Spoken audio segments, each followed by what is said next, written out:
എല്ലാവർക്കും നമസ്കാരം. എല്ലാ കൂട്ടുകാർക്കും നന്മയുടെയും അതുപോലെ തന്നെ സമ്പൽ സമൃദ്ധിയുടെയും ഏറ്റവും നല്ല ഒരു ഓണം ആശംസിച്ചുകൊണ്ട് ഇന്നത്തെ വീഡിയോയിലേക്ക് പോയാലോ. അങ്ങനെ നമ്മുടെ സച്ചിയും അതുപോലെ തന്നെ ശ്രുതിയും തമ്മിൽ മുട്ടം വഴക്കാകുകയാണ്. വീട്ടിൽ കൊണ്ടുവന്ന പെട്ടി തന്നെയാണ് വിഷയം. ഈ കാര്യങ്ങളും ഒക്കെ പറഞ്ഞ് ഇവര് സംസാരിച്ചു കൊണ്ട് നിൽക്കുന്ന ആ ഒരു സമയത്താണെങ്കിലോ നമ്മുടെ രവി പറഞ്ഞു, മോളെ പോട്ടെ, ഇനിയിപ്പം സച്ചി അങ്ങനെ പറഞ്ഞു എന്ന് വിചാരിച്ച് മോൾ ആ സാധനങ്ങളുടെ പൈസ കൊടുക്കാനൊന്നും നിൽക്കണ്ട. നമ്മുടെ വീടല്ലേ, വീടാകുമ്പോഴത്തേക്കിനും അവൻ ഒരുപാട് കഷ്ടപ്പെട്ട് കൊണ്ടുവരുന്നതല്ലേ, അതുകൊണ്ട് അവൻ ചോദിച്ചു പോയതാ, മോള് വിട്ടേക്ക് എന്നൊക്കെ പറഞ്ഞു. ഇല്ലെങ്കിലേ അതൊന്നും പറഞ്ഞ പറ്റത്തില്ല. ദേ, ഞാൻ ഇങ്ങനെയൊന്നും ആരുടെ മുന്നിലും തല കുനിച്ച് നിന്നിട്ടില്ല. അതുകൊണ്ട് ഈ പൈസ ഇപ്പൊ തീർത്ത് ഇവനോടുള്ള സകല ഇടപാടും തീർക്കണമെന്ന് പറഞ്ഞ് ശ്രുതി ആ കാശ് എടുക്കാൻ പോവാ. പിന്നാലെ വാലുപോലെ ശ്രുതിയും പോകുന്നുണ്ട്. അങ്ങനെ റൂമിലെത്തിയതും ശ്രുതി പറഞ്ഞു, കേട്ടില്ലേ, നിങ്ങളുടെ അനുജൻ എന്നെ എന്തൊക്കെയാ പറഞ്ഞത്, എന്നെ എത്രമാത്രം അപമാനിച്ചു, എന്നിട്ട് നിങ്ങൾ ഒരു വാക്ക് അവനോട് എതിർത്ത് സംസാരിച്ചോ? ഇല്ലല്ലോ, എല്ലാം കേട്ട് നിന്നിട്ട് ഇപ്പം വന്ന് വർത്തമാനം പറയുന്നു. അങ്ങനെയൊക്കെ സംസാരിച്ച് ദേഷ്യപ്പെടുമ്പോഴത്തേക്കിനും ശ്രുതിയുടെ അടുത്ത് ശ്രുതി പറഞ്ഞു, എടി പോട്ടെ, അവന്റെ ക്യാരക്ടർ ഇങ്ങനെയാണ്, അവൻ ആരോട് എന്ത് സംസാരിക്കണം എന്ന് പോലും നല്ല നിശ്ചയമൊന്നുമില്ല. അതുകൊണ്ട് നീ അത് വലിയ കാര്യമൊന്നും ആക്കണ്ട. പിന്നെ അവന് പൈസ തിരിച്ചു കൊടുക്കാനൊന്നും നോക്കണ്ട. നാണം ഉണ്ടോ ശ്രുതി, എന്തൊക്കെയാ ഈ പറയുന്നത്? ഇത്രയധികം അപമാനിച്ചിട്ടും ആ പൈസ അത് തിരികെ കൊടുക്കണ്ടെന്ന്. ദേ, ഞാൻ അങ്ങനെയൊന്നും ആരുടെ മുന്നിൽ കൂഞ്ഞു നിന്നിട്ടില്ല. ഈ പൈസ ഇപ്പൊ തന്നെ കൊടുക്കും, അവന്റെ ഇടപാട് ഞാൻ തീർക്കുമെന്നും പറഞ്ഞ് ശ്രുതി നേരെ പോയിട്ട് നമ്മുടെ സച്ചിയുടെ കയ്യിൽ ആ കാശ് കൊടുത്തു. അതിനുശേഷമാണെങ്കിലോ സച്ചിയോട് പറഞ്ഞു, അതെ, പൈസ ഇനി മുതൽ ഈ വീട്ടില് എത്ര ചെലവാകുന്നുണ്ടോ അതിന്റെ പകുതി പൈസ ഞാനും ശ്രുതിയും കൂടി ചേർന്ന്, ഒരുപക്ഷെ സച്ചി സമ്പാദിക്കണേക്കാട്ടിലും കൂടുതൽ ഞങ്ങൾ ഈ വീട്ടിലേക്ക് ഇനി മുതൽ ചെലവാക്കാൻ പോവാണ്. അല്ല, അതൊക്കെ നല്ല കാര്യം തന്നെയാണ്. അതൊക്കെ നിന്റെ ഭർത്താവ് സമ്മതിച്ചോ എന്ന് സച്ചി ചോദിക്കുമ്പോഴത്തേക്കിനും ഞാനും എൻ്റെ ഭർത്താവും കൂടി ചേർന്നെടുത്ത തീരുമാനമാണെന്നും പറഞ്ഞ് ശ്രുതി നല്ല രീതിയിൽ അങ്ങ് തകർത്ത് പറയുകയാണ്. ഇത് കേൾക്കുന്ന സമയത്ത് ശ്രുതിയാണെങ്കിലും, ഭഗവാനെ, മാസാമാസം ജോലിക്ക് പോയിട്ടാണെങ്കിൽ ആ ജോലിയിൽ നിന്ന് പോലും തന്നെ പിരിച്ചു വിട്ടിരിക്കുക. ഇനി മാസാമാസം ഇവള് പറയുന്നത് പോലെ എവിടെ നിന്ന് എടുത്ത് കൊടുക്കാനാണ്? വീട്ടിലെ ചെലവൊക്കെ നടത്തണമെങ്കിൽ വലിയ കഷ്ടപ്പാടാണല്ലോ ദൈവമേ എന്നൊക്കെ ആലോചിച്ച് ശ്രുതി ആകെ സങ്കടത്തിൽ നിൽക്കുമ്പോൾ ചന്ദ്രമതിക്കും കാര്യങ്ങളൊക്കെ അറിയാലോ. ചന്ദ്രയും ഭയങ്കര സങ്കടത്തിൽ നിൽക്കുക. ഈ ശ്രുതി എന്തിനാ ഇപ്പൊ ഇങ്ങനെ ഒരു തീരുമാനമൊക്കെ എടുത്തത്?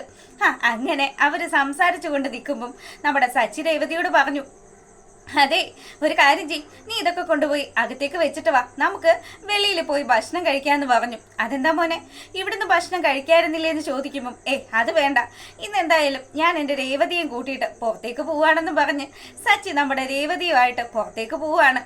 അങ്ങനെ ഇവർ വെളിയിലേക്ക് ഇറങ്ങി. പിന്നീടാണെങ്കിലോ നമ്മളെ കാണിക്കുന്നത് നമ്മുടെ വിമലയും അതുപോലെ തന്നെ ആദിയുമാണ്. അപ്പം കല്യാണി ആന്റിയെ കാണുന്നതിന് വേണ്ടിയിട്ട് ആദിയും അമ്മുമ്മയും കൂടി നാട്ടിലെത്തിയിരിക്കുകയാണ്. അപ്പം നമ്മുടെ ശ്രുതിയാണെങ്കിലോ ഇവർ വന്ന വിവരങ്ങളൊന്നും തന്നെ അറിഞ്ഞിട്ടുമില്ല. അങ്ങനെ ഇവർ ആ ഒരു റോട്ടിലൂടെ നടന്നു വരുമ്പോഴത്തേക്കിനും നമ്മുടെ വിമലാമ്മയ്ക്ക് ചെറിയൊരു ക്ഷീണം ഉണ്ടായതും ആദിക്കുട്ടനോട് പറഞ്ഞു, മോനെ, അമ്മമ്മയുടെ തല കറങ്ങുന്നുണ്ടടാ, ഞാൻ ഭയങ്കര ക്ഷീണം ഉണ്ടെന്നൊക്കെ പറഞ്ഞ് പുള്ളിക്കാരി പെട്ടെന്ന് അവിടെ ഇങ്ങനെ ബോധം കെട്ട് വീഴുക. ഈ സമയമാണെങ്കിലോ സച്ചിയും രേവതിയും കറക്റ്റായിട്ട് ആ ഒരു ആൾക്കൂട്ടം നിൽക്കുന്ന ആ ഒരു സ്ഥലത്തേക്ക് അവരുടെ വണ്ടി കൊണ്ടുവന്നങ്ങ് നിർത്തി. അതിനുശേഷം സച്ചിയേട്ടാ, അങ്ങോട്ട് നോക്ക്, അവിടെ ആർക്കും എന്തോ അപകടം സംഭവിച്ചിട്ടുണ്ട്, നമുക്കൊന്ന് പോയി നോക്കിയാലോ എന്നും പറഞ്ഞ് രേവതി നമ്മുടെ സച്ചിയെ വിളിക്കുകയാണ്. അങ്ങനെ സച്ചിയും രേവതിയും കാറിൽ നിന്ന് ഇറങ്ങിയിട്ട് നേരെ പോയി നോക്കുമ്പോഴത്തേക്കിനും കാണുന്ന കാഴ്ച ആദ്യമാണെങ്കിൽ അമ്മുമ്മ വീണതോർത്ത് കരഞ്ഞുകൊണ്ട് നിൽക്കുന്നതും അമ്മുമ്മയ്ക്ക് ബോധമില്ലാതെ കിടക്കുന്ന ആ ഒരു കാഴ്ചയുമാണ്. പെട്ടെന്ന് തന്നെ രേവതിയോട് പറഞ്ഞു, രേവതി, നീ ആ വണ്ടിയുടെ അകത്തുനിന്ന് ആ വെള്ളം ഇങ്ങോട്ട് എടുത്ത് നമുക്ക് ഒന്ന് തളിച്ചു നോക്കാന്ന് പറഞ്ഞു. ദേ, ഞങ്ങൾ അറിയുന്നതാണ് എന്നൊക്കെ പറഞ്ഞിട്ട് അവിടെ കൂടി നിന്ന ചേച്ചിമാരോടൊക്കെ രേവതി പറഞ്ഞു. ഞങ്ങൾ ആശുപത്രി കൊണ്ടുപോകാന്നും പറഞ്ഞ് വിമല അമ്മയും കൂട്ടിയിട്ട് രേവതിയും സച്ചിയും കൂടി അവർ ആശുപത്രിയിൽ എത്തുക. അപ്പൊ ഈ സമയത്താണെങ്കിലും ഡോക്ടർ ചോദിച്ചു, നിങ്ങൾ ഇവരുടെ ആരാണ്?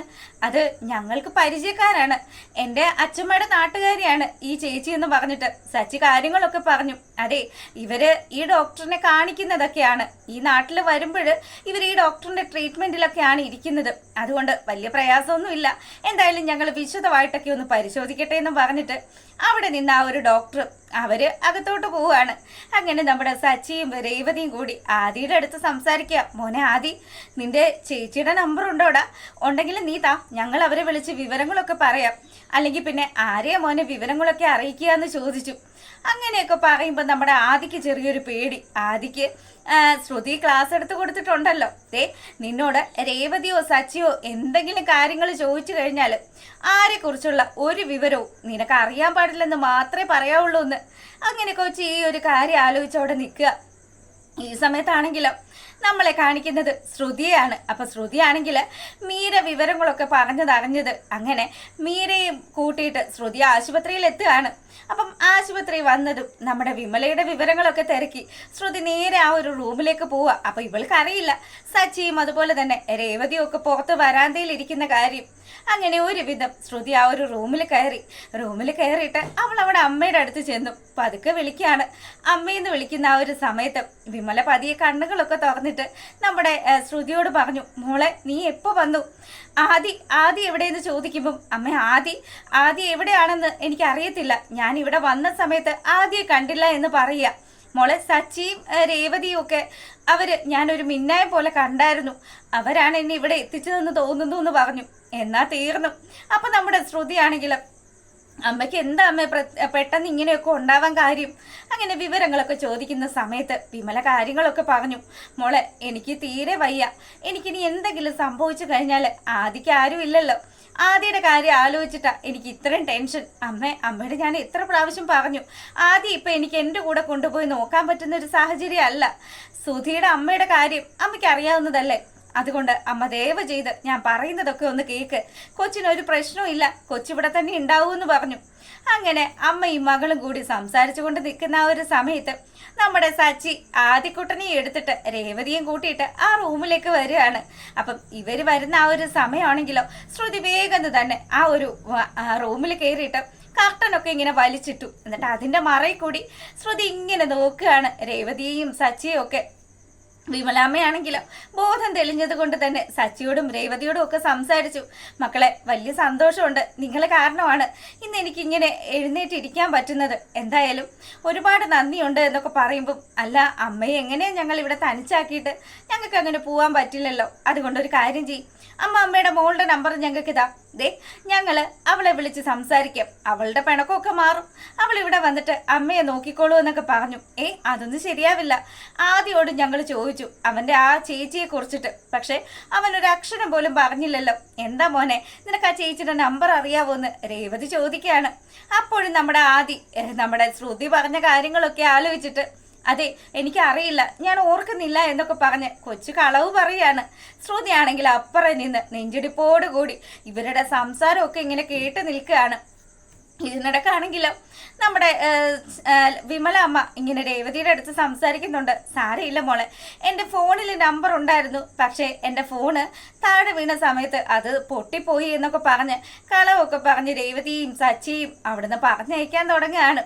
എന്തായാലും സച്ചി പറഞ്ഞു, ഇവിടെ ഇപ്പം അമ്മയുടെ കാര്യങ്ങളൊക്കെ നോക്കാനായിട്ട് നേഴ്സ് ഉണ്ടല്ലോ, ആദ്യം കൂട്ടിയിട്ട് അങ്ങനെയാണെങ്കിൽ ഞങ്ങൾ ഇന്ന് വീട്ടിലേക്ക് പോയിക്കൊള്ളാമെന്നും പറഞ്ഞ് നമ്മുടെ വിമലയോട് യാത്രയും പറഞ്ഞ് ആദ്യയും കൂട്ടിയിട്ട് രേവതിയും സച്ചിയും നമ്മുടെ ശ്രുതിയുള്ള വീട്ടിലേക്ക് പോകുന്നത് കാണിച്ചുകൊണ്ടാണ് ആ ഒരു പ്രമോ വിശേഷം അവസാനിക്കുന്നത്. അപ്പോൾ നിങ്ങൾക്കൊക്കെ ഇഷ്ടപ്പെട്ട് കഴിഞ്ഞാൽ ലൈക്ക് ചെയ്യാനും കമന്റ് ചെയ്യാനും സബ്സ്ക്രൈബ് ചെയ്യാത്തവരൊക്കെ ഒന്ന് സബ്സ്ക്രൈബ് ചെയ്തുകൊണ്ട് സപ്പോർട്ട് ചെയ്തേക്കണം കേട്ടോ.